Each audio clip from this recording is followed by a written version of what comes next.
And welcome back to the IWAR Network TUBECAST. I'm your host, Alex G., your NWL Commissioner. And with me, as always, is the IWAR Commissioner, Marvelous Matt Riley. How you doing tonight, Matt? Marvelous again. All right, that's good. Running out of gimmick names. Yes, muddy, muddy. On tonight's episode, we're going to talk about stables. Yes, stables. What are they about? How do you join one? How do you make one of your own? So, Matt, just give us a little histrionics on stables. All right, stables are not necessarily nothing new. They've been around for a long time. Back in the 80s, in the real pro wrestling world, the Four Horsemen kind of became the ones that really made a stable, but also like Legion of Doom, groups of bad guys that banded together generally. The Heenan family, the Hart Foundation, there was always, some form of bad guy group. In the game, what ended up happening, I don't know for sure that the Ice Cold Posse were the first ones to be a stable, so to speak, but I think they were the first ones to use the ICP initial in front of their name. Okay.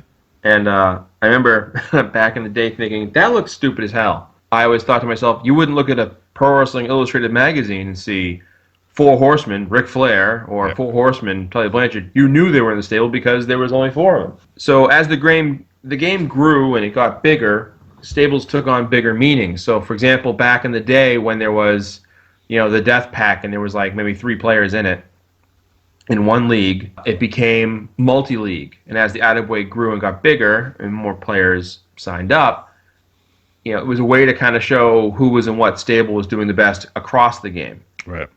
So, Matt, what is the best way to join up with an existing stable? Well, I guess it depends. If you want to join a stable that exists, just ask, usually. Most stables are pretty up for letting players join. There are a couple of stables that are discerning. They only let in certain people, but that's rare. Most stables are, it's like if you ever play those games online like Clash of Kings or Mobile Strike or whatever it's called there, those games, people just look to propagate and get bigger and bigger and bigger. Yep. And in the stable terms, the bigger the stable, the more likely they are to capture a big title. So while some stables, it seems like they only let in certain players, other stables seem to let anyone with a pulse and a strategy get in. And it's a matter of, I always say, if you want to be in a stable and talk to them. Most stables, for the most part, outside the game, people are pretty decent. Some guys take their character persona a little bit too seriously. But for the most part, if you want to get involved, just ask. Another way to go about it is start your own. So what are some of the advantages of joining up with a stable? All right, well, there's a couple of advantages. One advantage is safety in numbers, in the sense that a lot of stables, they will generally, take over a league. You'll see some leagues, like smaller leagues, if you will have almost all the wrestlers from one particular stable, and you'll be like, wow, that whole league is like all that. And what it might be is there could be 2 to 5 players from the same stable just playing there, and sort of a way to like trade off strategies. And it's funny because I've talked to other people that are in other stables, and for a long time I always had the impression that, well, I think they're all communicating and talking about who's covering what for strategy and not what they're covering, and comparing notes. And there's really not a lot of that from what I've heard from others. It's more the case everyone's just kind of out doing their own thing. For my example, it's just based off what people have told me. So I'm sure your results may vary, but in the game way, when it comes to being in a stable and really trying to take over a league, which a lot of stables try to do, because it's the old Four Horsemen approach. Well, you had the tag champions with Anderson and Blanchard, you had the U.S. champ with Luger, you had the world champion with Flair. They took over the title scene. Well, in the IWA, there's a lot more than 4 belts. Now, while there's a league and tag and TV and so forth, it's a matter of what you want to do with the stable. Like, do you want to join a stable just to have stable initials? Like, you'll see stable initial names. Like, if I just look, well, let's see here. Here's the Psychotic Killer League. It's in J. It's cycle 282. And looking at the front page, you have Blood, LPPF. Now, a lot of these initials stand for names. Other ones are just the nicknames. So I remember, I joined Blood. I'll go into that in a little bit. But when I first joined Blood, it was like, that's an acronym? It's like, Blood's fine for me. I don't need an acronym. But LPPF is Legends of Past, Present, and Future, I believe. IMT is Island of Misfit Toys. Army is just Army, I think. AE was Arrogance Empire. And what you'll notice in the game is that there are some stables that are enormous. They're all over the place. And you might think, oh my God, there's one guy running like 400 wrestlers. That could be true. But for the most part, it's a number of players playing and then spreading themselves out to different leagues. So what happens a lot of the time, though, again, this is kind of, this is my experience, is you want to try to not bump elbows with your fellow stablemates in most cases. There are occasions where, somebody will have a league set up a certain way, like the DXL debacle. A rival stable comes in to try to take over the league, and sometimes they do, sometimes they don't. So tell me about your experience over in Blood. Well, I'll back up a little bit. My experience with stables started in '88, and it was my friends that played the game. So we had Devastation Incorporated. We were just a bunch of guys playing together. And then out of that came NAM, which was New Age Management. And we actually never used an acronym. We didn't put NAM in front of our wrestlers' names.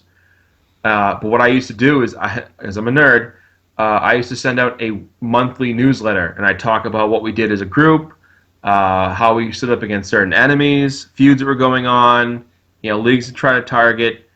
And I still have the newsletters, actually. I have them in a little folder. Nice. One of these days I'll scan them and you can go, oh my God, they actually did this? Well, we were 17-year-old kids. What do you want? There was no internet. Yes. We entertained ourselves. But New Age Management grew to about almost 15 people at one point. Way back when, we had a young Padawan named Glenn Smith who was in our group, who went on to become Sly Smith, who brought balance to the Force. And it was just mostly people we were friendly with. It wasn't like, oh, hey, you're doing really well. We'll get into the recruiting part of stables later on. So when a lot of the players got out of the game, New Age Management kind of just faded away. It was just more as us as friends. We weren't really talking about NAM anymore. I wasn't in a stable for a long time, and then Mark Duchesne, who has been around along just like I have a long time, he had his Blood stable, and he was like, "Hey, do you want to join?" So it was I think the two of us at first for a while, because Anthony was in and out of activity. Anthony Dudek, that is. I hope it's Dudek, not Dudek. I'd feel sad. So either way, if it's Dudek or if it's Dudek, either way, he's a great player. There was just three of us. Then Anthony kind of took a time off thing, and then one day Mark sent me a text, and he was like, "Hey, I'm thinking about asking this player to join. What do you think?" And I was like, "Sure." And for me, look at stables more in the old sense of the thing, that it's should be a privilege to join the stable. Shouldn't just let anybody with a pulse in, Right. And what ends up happening with a lot of stables is it gets to be less about the camaraderie and friendship and more about just gaining numbers. And that we'll get into that later on. But that tends to be newer stables. We'll go into that later on too. When it comes to stables that are around a long time, like there was the Wild West Warriors for a long time. They were around forever. And they had WWW in front of their name. And then you have Edge, which extra douchey, goofy egos. No, that's not it. No, it's Be nice. No, I'm trying to think. I'm just messing. It's Evil Dominion of Godlike Excellence, maybe something like that. I don't know. Jamie's gonna yell at me like, "No, dude, you know this." I do. I know. I'm just kidding. But the thing is, that group, certain groups have if you want to call it a swagger, they're really good. Like we were joking earlier in our pre-show about how if Andy Koenig wanted to flood a league, he would basically be unstoppable. That's just my theory. But he's an edge, and a lot of the players get to know each other. They talk a lot, and we kind of talked about how the Facebook's really kind of done away with the message boards. Yeah. I remember for a while, on the dungeon, people were like, "Oh, the message board's dead. No one's on here." Everyone's on Facebook. It's like that's just where it's migrated to. Yeah. It's instant action. You can be right in. You can go to a video. You can do this. You can do that. Message boards. You got to log in. You got to slog it in there, the code, URL. So stables have kind of grown over time. So with Blood, it's I think up to 5 of us now. It's only like 4 or 5 of us. He's actually talked to some former players coming back. So we're kind of a stable that's, in the balance. Mark's really, really good. So he's a contender for like big titles every cycle. Right. I just kind of scrape by now and then and win something. But, when it comes to recruiting and getting players in, to me, it goes one of two ways. Either you invite people or you try to get people that do well. Right. And there are stables out there that, I remember when Andy first started winning titles, all of a sudden he was the hot commodity. And my thing has always been, you guys didn't want to talk to me when I was just, Joe Schmo. It was funny too. Like I remember, like when I won some world tag titles, like a couple of years ago, all of a sudden a few different stables approached me. Hey, do you ever want to join a stable? No, no. And I didn't for a long time. I had no interest in stables because, to me, it was less about the exclusivity of it and more about just pumping up your numbers for Stablecade or for other stable contests. Right. And that didn't really appeal to me. I think that's the difference between some of these smaller, I guess you would call them league-centric stables versus your IWA wide stables, because there is a difference there. Oh, absolutely. I mean, like you look at like the Disciples of Doom and the BRL. They're run very well. They're written amazingly well. Yeah, they're great. It's small, but it's like a really good tight group of writers, if you will, and it shows. Now, could they expand to other leagues? Sure, if they wanted to. I always laugh because a lot of players will say to me, like, I never thought about expanding to a second or third league. And I've always said to players, especially newer players, you might want to go out and get a second league. And it might be one of those smaller, quiet, we call them scrub leagues, to kind of learn, have 5 or 6 wrestlers and play around with strategies and get better at the game, if you will, and rack up some titles and see what happens. If you're just more about the writing part of it, then you probably won't be as impacted by winning or losing. But with a lot of the stables, what happens is, you have these stable feuds. Now, a couple of years ago, maybe it's more than that now, when Sly Smith came back and he brought the Arrogance Empire with him, it was this huge to-do, and he basically called out Edge. And Edge was like, all right, we're rallying the troops. So they started absorbing people, and it was like a civil war. Sides were, people were kind of picking what side to be on, for the Mafia war, what family you're joining. And then it went on for a while, and it was kind of cool to watch because as an outsider, I was like, okay. And then Mark asked me to join Blood, and I'm like, you know what? I'll do it because I know Mark, I like Mark, but also, too, is that it'll be fun to be in a competitive atmosphere. That's one of the few flaws in the game with stables, is that there's no real honest-to-goodness race. All right, Matt, so tell me this. Tell me about some of these stable contests that we have in the IWA. Well, the quote-unquote big one is Stablecade. They run it once a year.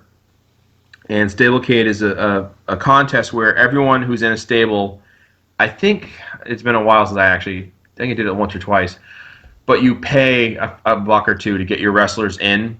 So let's say you had ABC stable, and you have 3 members, and each guy puts the money down for like 2 wrestlers each. The wrestler's total strategy value goes towards that team, if you will, and then they average out your wrestler's strategies. So if you have 6 guys and they all have 493 strategies, that's going to get you a certain ranking. If I look up here in the archives, wow, how was that? Lucky guess. Okay, so Stablecade this past year, the Stablecade 2016, was won by Virus. There's a list here of like the Voss brothers, Matt Unick, Michael D. Klink, Mitch Morrissey, Frank Belcher III. Those guys won. And they have a list of all the wrestlers they threw in this pot, if you will. Now, their team average strat was 499, which is insane. Wow. That's like, wow. But the thing is, this is a one-cycle snapshot. So, on the one hand, well, for that month of March, they were the best. Second place was 497. Then you had like 494s, 493s. Like 2XW had a 293. LB had a 489. So, I mean, depending on the cycle, you could either hit it, bang, hit it great, or have a down cycle. And in my opinion, that's not really a definitive contest. That would be like saying whoever hits a home run on Tuesday in July is the home run champion. Right. Or World Series, it's like that's not really how you want to determine it. Now, the problem is, to determine that, you'd need a lot more legwork. Now, many, many moons ago, I suggested on a message board that'll, go unnamed, doing a league that had a stable contest. People went to this contest, and then the idea of the league was you had it set up on a timetable. So you had, let's say, like 8 cycles, so to go through, and then you whittle down to like fewer stables being involved. But then at the end of it, you'd have that league be renamed for the stable that won it. That sounds great. Yeah, that's good bragging rights. Like now that league becomes your league, and then the next year you have another round of it, and again the winning winning stable gets to name it. So you could be like, hey, we've had this, blood, I don't know, blood league, what we're gonna call it. Bad Blood League. Bad blood league for 3 seasons now, whatever you want to call it. Right. And it'd be a way to do it. Now, recently, I think it was John Voss or Keith Voss suggested a league, kind of basing more criteria like this on the IWA Players Board, and it kind of got some interest. But the thing about this is, like, when we did the Commissioner's Report episode, there's a lot of legwork involved. Yeah, that's a ton of work. Yeah, it is. And you'd have to really have a fair system, and like you even put down like 5 wrestlers per stable. That's a lot of work. It's funny, at one point, kind of an inside thing, before the LWL, I kind of decided on a single wrestler league. I was going to have it be one of those things where each stable would send like a wrestler each. So they'll send their best representative? Right. And the idea is you're having the quote-unquote all-stars compete. It would be a limit of how many wrestlers per stable or per group. But then it got to be like some stables, like, Edge or AE had 20 members. Other stables had 4, so it's harder to do. So Stablecade's one of the contests.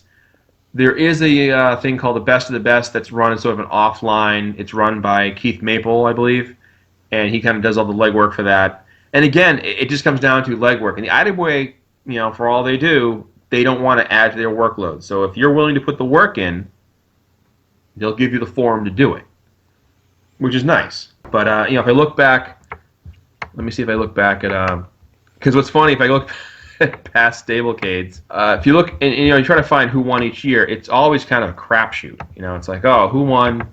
Did they deserve it? Because that comes up a lot. Whoa, you guys had a fluke cycle. You never would have done it in the real. And that's why I think, for all the grief we get for our quote unquote, non-roster friendly, big roster friendly contest, I still say the most unserviced group of the game is the big roster player, because they just kind of go in and do their thing, and it's all up on them.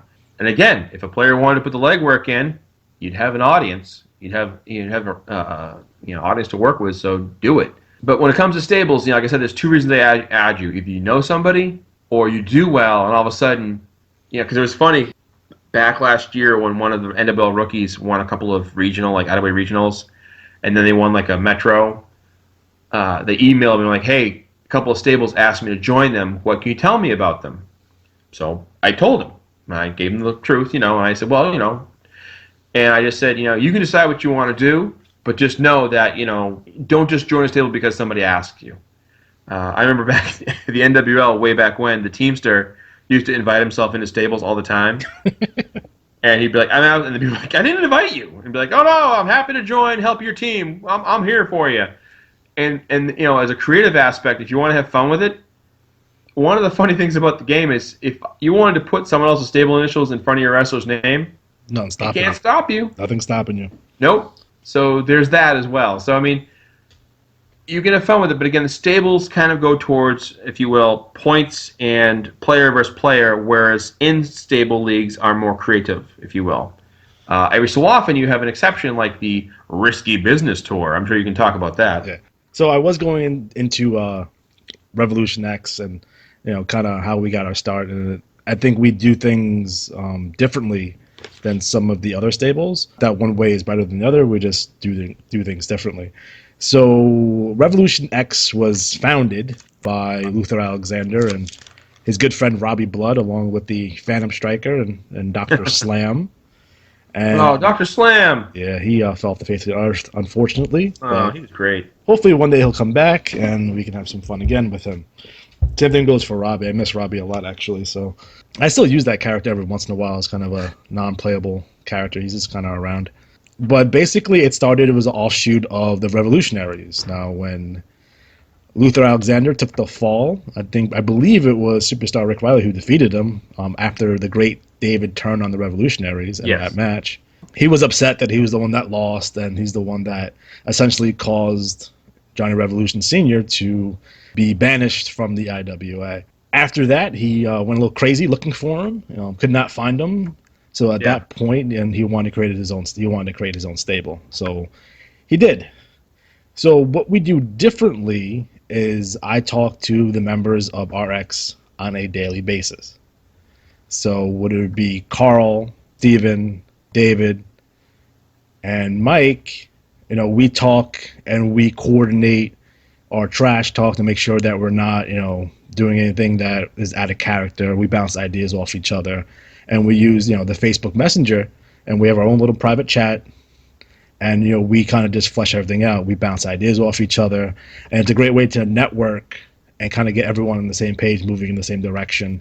And it's funny about that is like they're my friends. I consider them my friends. Mm-hmm. So we talk about life, we talk about sports, we talk about all everything because we literally talk every day. And creating your stable, adding members, we have the technology now. It's not a era where you're pen paling or trying to get someone's phone number and calling them, or even message boards. Like I can talk to them in real time. If I wanted to strike up a conversation with them, I can do it literally right this second, and someone's up to talk. So it's a great tool, and I advise everyone to use the tools that are out there. If you're thinking about creating a stable, and there's a lot of people out there who just has stables with their own wrestlers in it, and that's okay too. Yeah. But if you're looking to expand and trying to get some different ideas in there, definitely use our network page to network. That's why it's called network. Other players and get involved. One of the things about Revolution X at this point is that we have spread, for the most part, to all the IWAR leagues.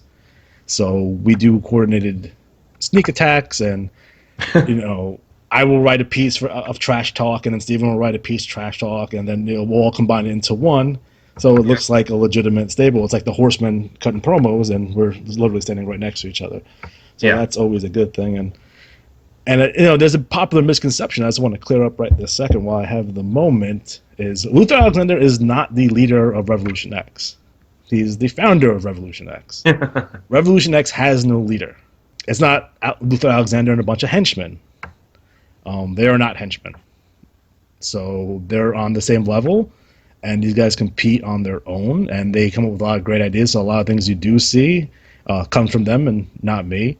I try to weave it all together and edit together and make it look cool, but a lot of their ideas do come, from these guys, and these guys are all really good players, and they're able to trash talk effectively, and that's the reason why we joined up together, and Steven did a lot of the recruiting for us. So thank you, Steven, for that. I appreciate that. But that stable is not about the titles. It's not about being on the front page.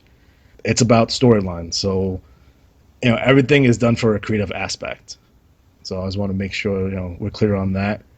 I think going forward, if we do add members, we're going to be extremely picky about who we add. Again, I like people who are active, who are going to contribute, and those are the things I'm looking for in terms of a stablemate, so to speak. I think in terms of the other stables that we have, up and coming stables that we have, in the NWL, they're doing a lot of great things right now, and I like to see that continue. And we have the Dangerous Alliance, like SFA, we have GTA, we have ECI, we have TIE, and we have HEL. Unfortunately, they seem to have gone inactive, so a little disappointed to see there. But the stables that we do have, we also have FAM. Can't forget about those, and the Monroe family. Right. All doing big things, and in terms of the NWL, they're learning how to function within a stable. And I think that's a underrated thing, is how you function within a stable, because you do things a little bit differently, where it would be coordinating strats for tags, would be coordinating your trash talk. So you're not a lone wolf out there, and you're really bouncing ideas off of other people. Yeah, and that's the thing about stables is you said before, it's the friends you make. I mean, way back when I was New Age Management, we had a thing where Cougar Buchanan came up from Alabama, went to wrestling school with me because he was a wrestler from Alabama, went to Killer Kowalski's with me. We had a match.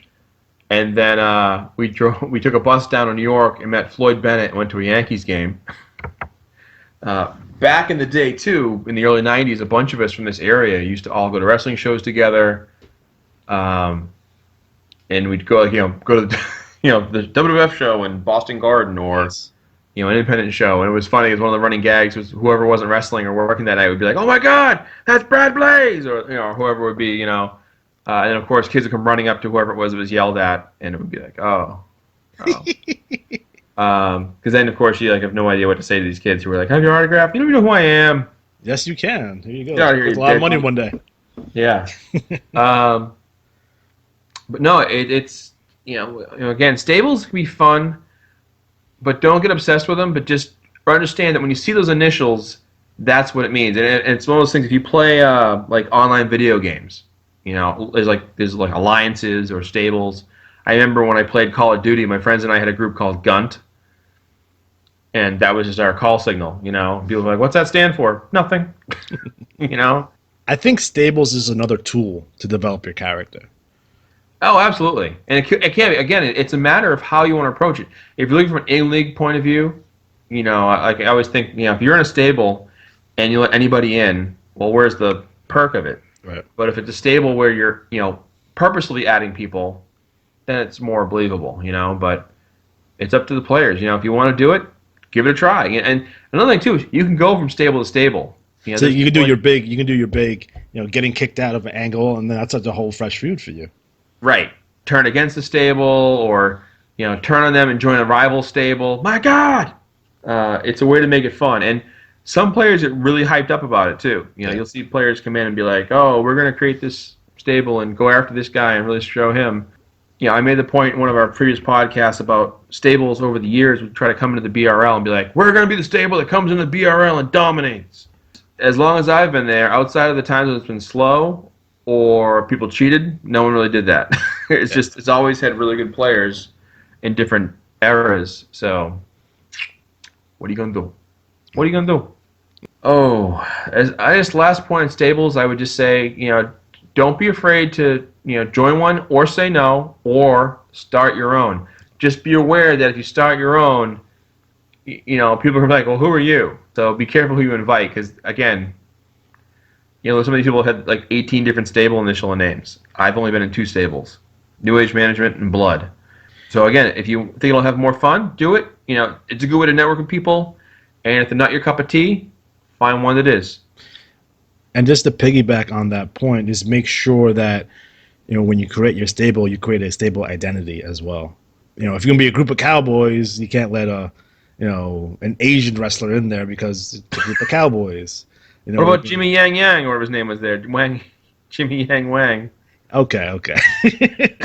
Unless they're going to turn their character into an Asian cowboy, then there you go. But again, it's about creating a identity. So, for example, Revolution X is literally a bunch of crazy people who will do anything and everything to destroy their adversaries.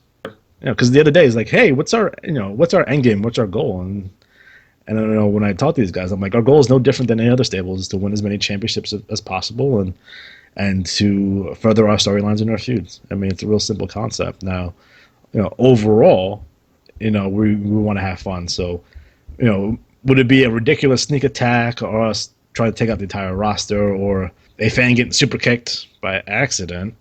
That's part of our identity. We're a group of loose cannons, and when you have a group of loose cannons, everything's unpredictable. So one of the things I strive for personally, and I know these guys strive for, is to, what are these guys going to do next? Like, what's the next cycle going to be? Like, oh my God, they did this. So how are they going to top this? That's our stable identity. And when you're creating a stable or you're joining an existing stable, just make sure that you create a identity, or if that group already has an identity, how are you going to make it better and how are you going to make it grow? Right.